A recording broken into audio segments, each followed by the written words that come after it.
Bienvenidos a un programa más de Con los de Enfrente, semana a semana, el análisis de los temas, de las noticias, aquí por El Universal y Milenio. Y sin más, le doy la bienvenida a mis compañeros, David Aponte. ¿Qué tal? ¿Cómo les va? Elisa Lanís. Buenas noches. Héctor de Mauleón. Héctor, buenas noches, buenas noches. Azuela. Hola, buenas noches. Carlos Marín. Hoy nos acompaña Juan Pablo de Seba Costa, estará Está levantando una encuesta. Sí, algo así. Algo así. Es el único periodista que yo conozco con calidad de vida. Calidad de vida. 3 semanas de vacaciones. ¿Quién dijo tanto? No, pero no está de vacaciones. Mira, y lo peor es que ya lo hice público y a ver si no me reclaman en el Bueno, oigan, pues la única ventaja es que nos deja más tiempo para abordar más temas. Nos está viendo. Para abordar más temas, además. No, hoy tenemos un tema muy duro, un tema muy complicado. La migración es un fenómeno que ha acompañado siempre a México, pero que en los últimos días ha tomado un cariz muy preocupante por la relación con Estados Unidos y las amenazas que penden sobre el país, aparte de estas imágenes dramáticas que le dieron la vuelta al mundo de un padre y su hija ahogados en el río Bravo.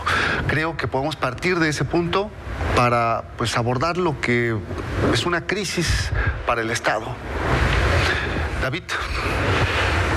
Yo hubiera preferido que empezaran los demás. Me parece que... Empiezo. A ver, vamos a dejar a Héctor. Rapidísimo.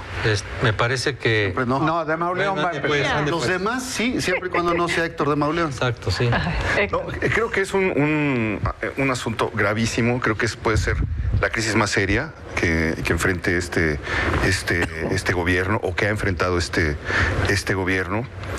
Yo miraría como la podemos abordar desde distintas perspectivas. Una es durante la campaña, lo que el candidato, que hoy es el presidente, estuvo diciendo a lo largo de toda la campaña: que se serene Trump, que se tranquilice, Peña Nieto es un pelele, que se queda callado, le voy a contestar cada tuit, lo voy a enseñar a respetar. Se pueden documentar todas las declaraciones que fue haciendo. Publicó un libro que se llama Oye Trump, que es el libro cuya vigencia duró menos tiempo, creo que en la historia de la literatura, de todo lo publicado. Duró 4 meses, porque a los 4 meses todo lo que está puesto ahí, y lo que fue a decir López Obrador en una gira en Estados Unidos frente a migrantes se volvió polvo, y de repente todo lo que dijo que no iba a hacer lo hizo a un grado que no se había visto en México.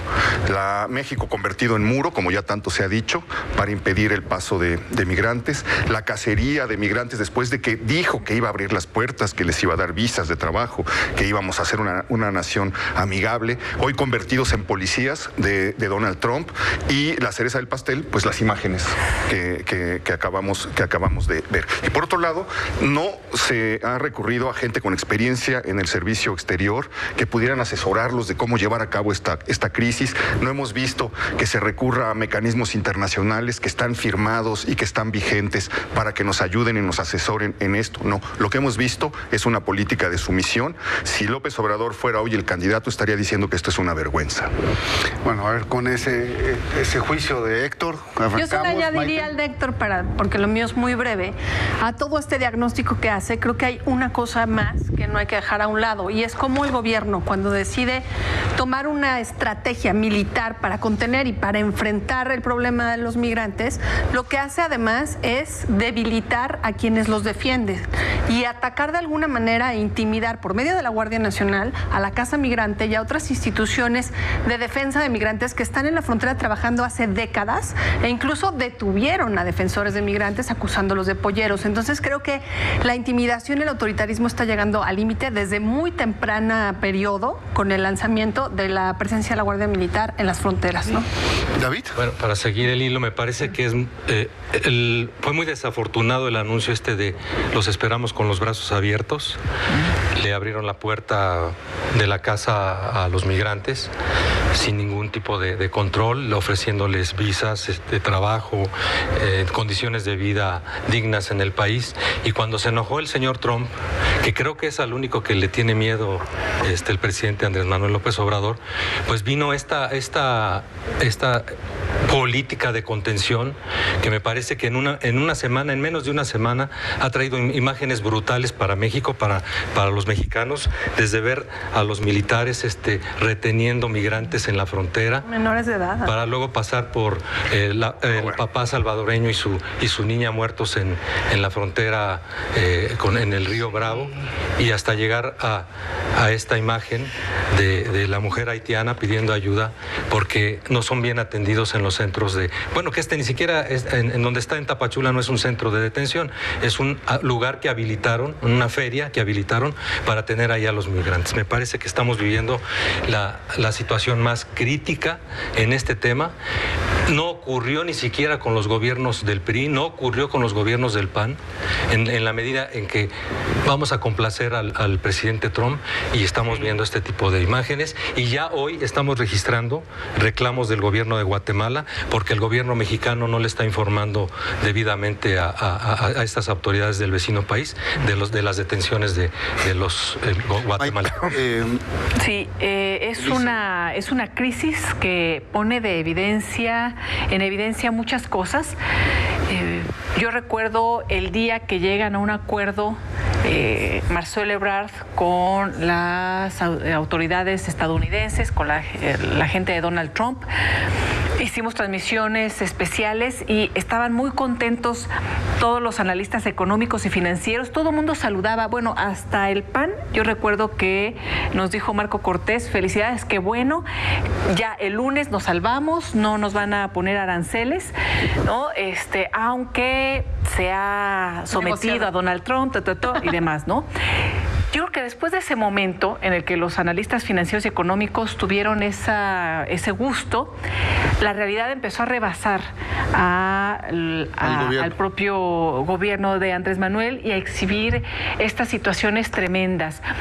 Y no solo eso, estas imágenes que mostraba David de policías militares deteniendo a las personas en la frontera, no son las que estábamos acostumbradas, pero es que no es la frontera sur, es la frontera norte. Claro, es decir, están persiguiendo a los migrantes para que no crucen el río Bravo hacia Estados Unidos, no para que no entren a nuestro país, ¿no? Haciendo la chamba de contención. Sí, es una situación dramática que se suma además a declaraciones como las de nuevo titular del Instituto Nacional de Migración, en donde las organizaciones de Sin Fronteras, por ejemplo, han dicho estamos muy preocupados por el perfil policíaco del nuevo titular, ¿no? Estamos viendo ya esta realidad, y después se avienta estas declaraciones de los policías fifís cuando se muestran las condiciones en las que los querían tener o los tienen todavía, si es que no han mejorado, ¿no? Y en fin, yo creo que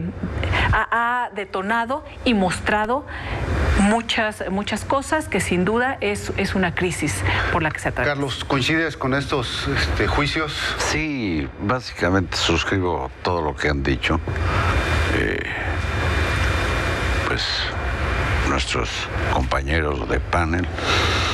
Y yo añadiría que ver a militares mexicanos impidiéndoles a estas personas el ingreso a Estados Unidos, pues es como no trabajar para la Secretaría de la Defensa Nacional ni para México, sino hacerla de Border Patrol piratas y de este lado de la frontera.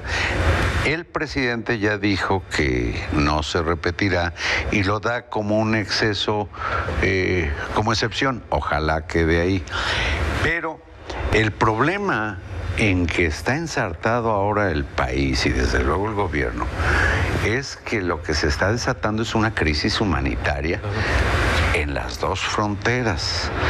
Y para acabarla de amolar, hay yo creo que una casi uniforme mediocridad en los que operan cada una de las instancias que intervienen, al grado de que demeritan el trabajo de los mismos servidores públicos, como los funcionarios, que están dedicados a esta tarea.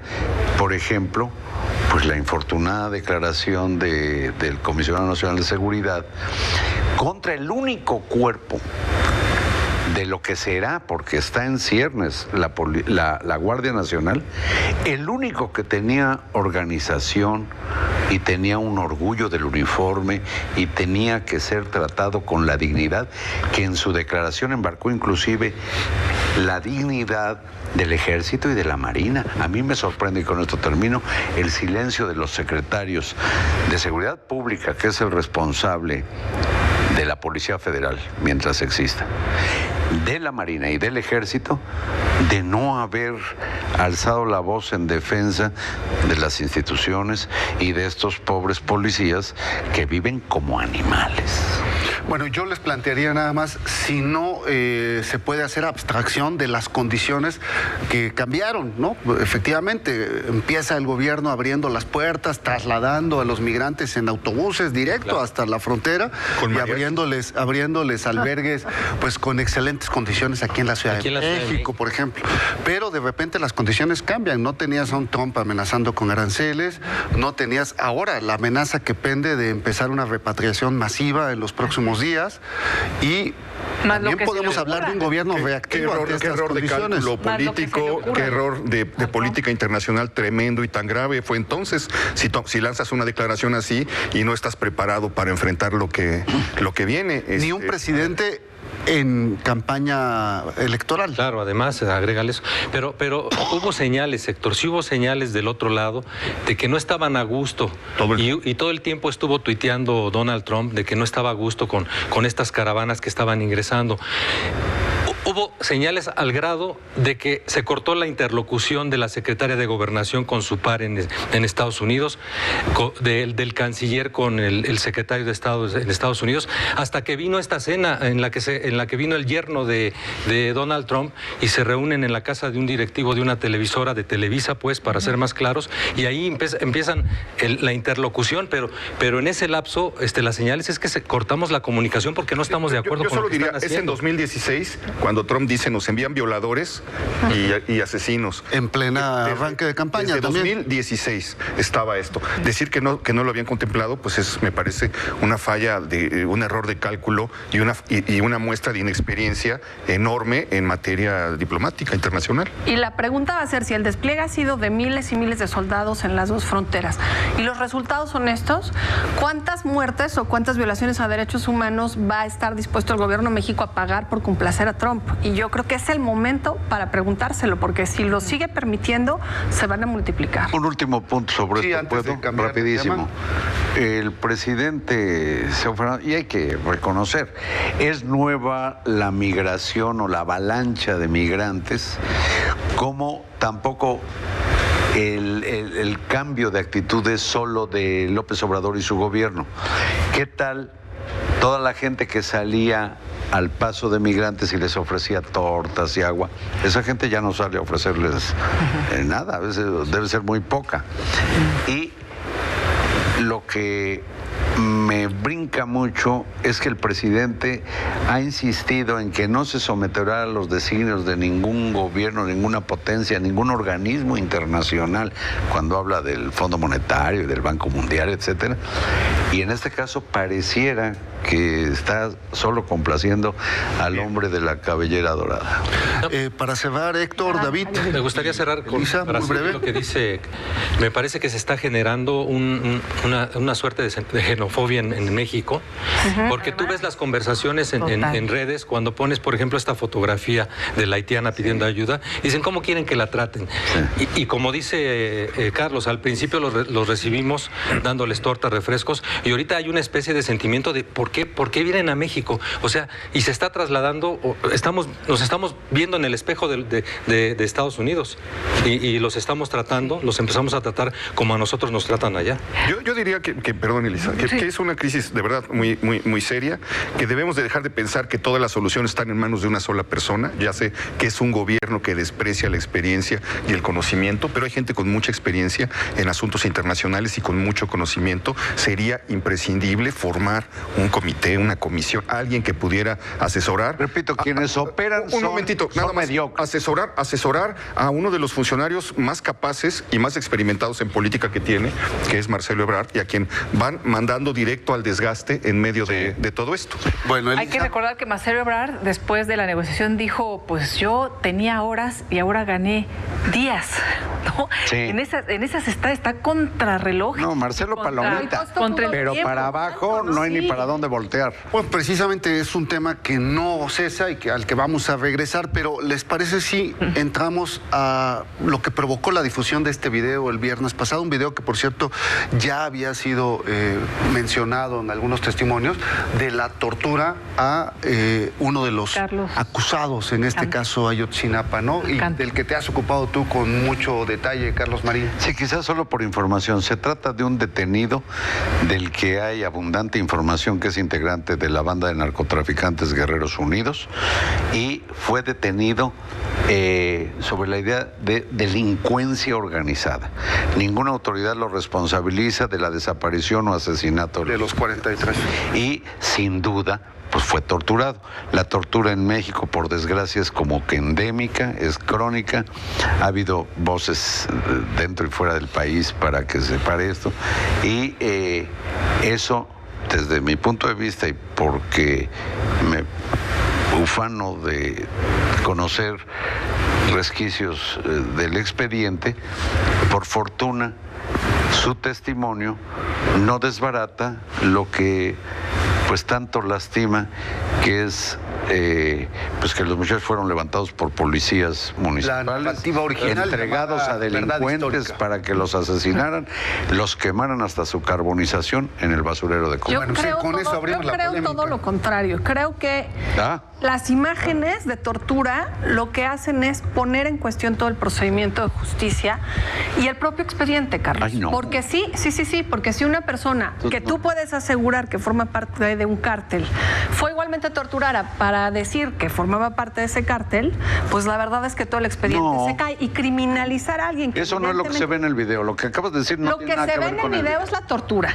Y es la tortura a un detenido. A lo que voy hoy no es cosa menor. Sí. La tortura lo que hace es una de miles de torturas. Sí, pero el que haya demasiadas, en este caso, no le resta la importancia. Lo que hace es deslegitimizar todo el proceso. A ver, Elisa, el tema. Por una paloma tú ya ves el verano. No, pero yo sí veo un problema. Yo sí veo un verano. Yo sí veo un verano porque no es cualquier tortura, porque es una tortura en donde están involucrados las autoridades que tenían a su cargo también, que dependían de la Procuraduría investigando todo este caso. La voz de uno de los presuntos presentes ahí, torturadores, precisamente trabajaba para la Procuraduría General de la República. Y no solo eso, además esta tortura la ocultó el gobierno de Enrique Peña Nieto sistemáticamente. Acabo de entrevistar a Juan Méndez, que fue el exrelator de la tortura de la ONU, y hablaba de este caso en particular y de cómo se le lanzó el gobierno de Enrique Peña en contra, tratando de desacreditarlo y también de desacreditar a su persona y lo que estaba presentando. Y claramente dice, esto es uno de los temas de muchos, porque además también las distintas investigaciones e informes que hicieron, no únicamente el relator Juan Méndez, sino también los distintos grupos internacionales, hablan de mucho más torturas de las que se habían registrado a nivel nacional y se habían tratado de ocultar. El GEI habló del 17, la CNDH de 34. La CNDH es decir, lo de las torturas se sabe, pero por favor, nada más, porque hablas del gobierno mexicano como si Peña hubiera dicho, no diga nada de esto. La CEIDO de Peña Nieto, conoció de esta tortura y solicitó en la misma Procuraduría que se siguiera.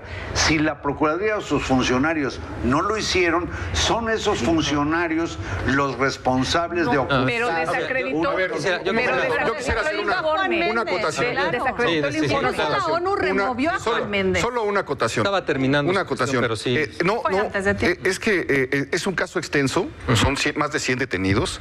Están acreditadas 19 torturas por el GIEI, que es la cifra que determinó. La comisión terminó en 9. En 8. En 8.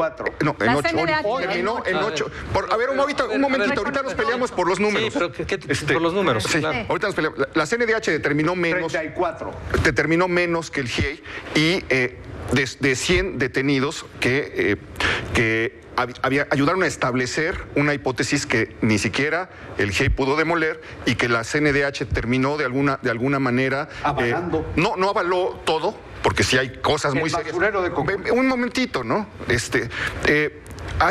La CNDH se aparta de la versión de la PGR, pero se toca en muchísimos puntos. El hecho es, no podemos dinamitar un caso por este video. Esto no le quita gravedad a lo que estamos viendo, porque lo que estamos viendo te pone contra la pared todo el sistema de investigación en México y todo el sistema de procuración de justicia. Pero sí le pone dinamita, Héctor. Sí le pone dinamita. ¿Por qué, David? Porque ponen entredicho una investigación. Claro. Ponen entredicho una investigación. Y no es lo mismo que se conociera que había habido casos de tortura y que se aplicaron los protocolos, a que tú lo veas, en video. Y además en un contexto donde se está creando una nueva fiscalía, y se está nombrando. Pero estamos hablando de un impacto, un impacto mediático, no necesariamente problema judicial. A ver, yo diría nada más una cosa.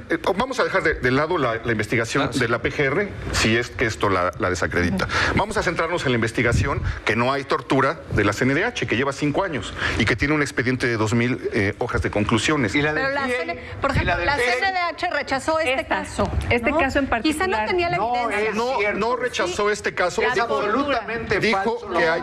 Rechazó el caso de. A ver, ahí hay una. No. Bueno, lo nombró distinto. Lo nombró dijo tratos inhumanos y degradantes, que es un hilo muy delgado, y solicitó el protocolo de Estambul, la CNDH, y no se lo concedieron. En defensa de la CNDH, yo no voy en contra. Lo que creo es que quizá no tuvo acceso a esta evidencia, porque la CNDH, como lo describe, es tal cual. No cuento con evidencia suficiente de tortura en este caso en específico. Ni de asfixia, ¿verdad? Y yo creo que es una de las cosas que tenemos que reconocerle a este gobierno y a esta fiscalía. Es decir, estamos teniendo a la mano, demasiado tarde quizá, pero evidencias y elementos que nos van a ayudar a reconstruir algunas cosas. ¿Pero aquí qué se ha descubierto? Pues tenemos la evidencia, Carlos. ¿Cuándo habías visto evidencia? Fue el periódico El País. Sí. No lo dio a conocer la fiscalía. ¿Pero alguien lo soltó? No, sí, claro. Estaba en YouTube desde hace 2 años. En YouTube. ¿Cómo nos vamos enterando ahora? Lo investigó la fiscalía en YouTube y encontró un video que lleva 2 años arriba. No.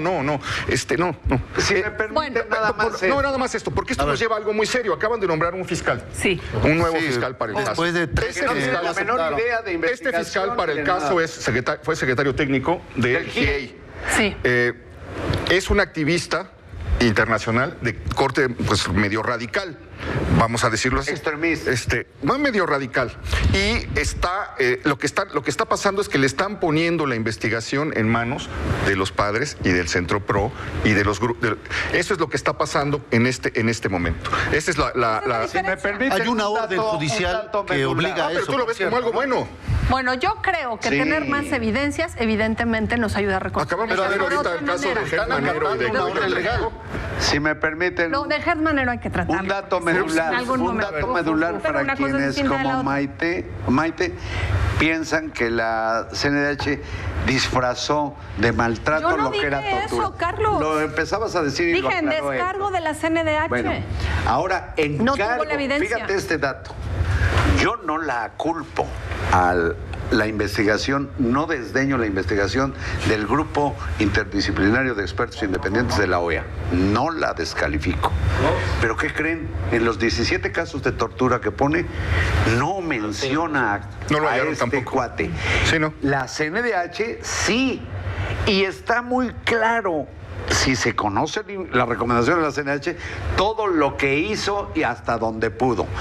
Ahora, Finalmente, yo digo, no hay ni siquiera en quienes viven del dolor ajeno y manipulan a los padres de los 43, no hay nadie que dé otra versión distinta, que nos revele otro camino. Porque no les corresponde, perdóname, pero porque la investigación y la procuración de justicia le corresponde a la fiscalía, no a las organizaciones. Lo hizo la CNDH, lo intentó el GIEI. Yo diría que al GIEI le debemos muchas cosas, ¿eh? Sí. Le debemos que nos mostró los claroscuros del sistema judicial mexicano, sí, por supuesto. de una manera brutal. Le debemos algunos errores. Le debemos lo del señor Torero, que a partir de una... Con lo que descalifica. Concluyó lo que luego el equipo argentino determinó, que sí habían quemado a 19 personas ahí, cuando Torero dijo no hay posibilidad, y luego los expertos mejores del solo. Entonces se entrampó, y luego no podemos negar que el caso se convirtió o pasó a formar parte de una disputa política. Sí. Y esa disputa política pues nos apartó ya de un poco de la posibilidad de conocer la verdad. Yo creo que esta designación forma parte de esa agenda, de esa disputa, y nos pone más lejos de la verdad todavía. Así es. Yo creo que deben de considerar todo lo que se ha proyectado hasta el momento, en donde la comisión que se ha creado tiene que contemplar lo resuelto por el colegiado en Tamaulipas, lo resuelto por el GIEI, lo resuelto, y digo resuelto, lo investigado y lo publicado por la Comisión Nacional de Derechos Humanos, huesos que Comisión no se Nacional han de Derechos Humanos, que lo también pidió la Comisión CNDH hace 6 Nacional de meses, Derechos Humanos, y los tienen congelados. Deja concluir, Elisa, No, por pero favor. es que esto es medular. No, Carlos, le Pero que quedan 2 minutos. contigo. Sí. Es que ya me vas a cortar. Bueno. Termina, Elisa, que ya perdiste el hilo. Bueno, yo creo que se tendrá que considerar todo esto, porque también desde un arranque hubo una presión por resolver políticamente el caso hacia la Procuraduría General de la República. Sustantivamente y se después resolvió. de que estaban cavando y encontradas fosas, dijeron, quemaron a los 43 y no hay restos. Todo al basurero. Meter todo al basurero. Un dato letal para quienes dudan del destino que tuvieron esos muchachos en el basurero de Cocula. La Comisión Nacional de Derechos Humanos desde noviembre del año pasado, si no es que desde octubre, hizo la recomendación de que sean enviados a Innsbruck 114 restos óseos que merecen ser analizados para sacar el ADN, para ver si hay más identificados, como del basurero, identificaron a 2 sacados del basurero y encontrados en el río San Juan. Bueno. Y ninguna autoridad, y es potestad de la Fiscalía ahora, enviarlos. Y no los mandan. ¿Por qué no los mandan? Porque no los si mandan. no son de los Por muchachos, eso pueden ser de cualquiera de los 30,000 desaparecidos. Así es. Bueno, Tarea no dejan para hablar, hombre. Por mí, síganse en las generalidades, las vaguedades y los prejuicios. Bueno, David, para cerrar. No, nada más, estoy de acuerdo con el tema de que ya se politizó este tema, se va a seguir politizando. ¿Cuándo vamos a llegar a la comunicación estatal? A la conclusión del caso. Oye, politizando como la comunicación estatal. Los medios del Estado se convirtieron en los medios de propaganda. Nada más deja, si me interrumpes, no se oye. Ya metí otro tema. Los medios del Estado se han convertido en los medios de propaganda del gobierno. Bueno, y con esa aseveración de Carlos Marín nos quedamos, se nos terminó el tiempo. La próxima semana a ver si le entramos al tema de los medios. Muy interesante. Gracias, colegas. Gracias. Vecinos. Gracias. Y gracias a usted. Se quedan con Alejandro Domínguez, Milenio Noticias de las 9.